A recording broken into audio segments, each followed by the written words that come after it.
যখন কোনো বান্দা সূরা ফাতিহার একটা করে আয়াত বলে আলহামদুলিল্লাহি রাব্বিল আলামিন, সঙ্গে সঙ্গে আল্লাহ জবাব দিয়ে বলেন হামিদানি আবদি, বান্দা তুই আমার প্রশংসা করলি। আর রহমানির রহিম যখন বলে আল্লাহ বলেন আসনা আলাইয়া আবদি। মালিক ইয়াউমিদ্দিন যখন বলে আল্লাহ বলেন মাজ্জাদানি আবদি।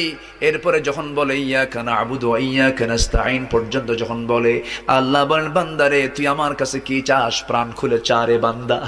ইহদিনাস সিরাতাল মুস্তাকিম থেকে শুরু করে নিয়া ওয়ালাদ-দাল্লিন পর্যন্ত যখন বান্দা বলে তখন আল্লাহ বলেন বান্দা নামাজের মধ্যে এমন প্রেমের খেলা খেললি বান্দা, তুই যা চাইলি সব আমি আল্লাহ কবুল করলাম।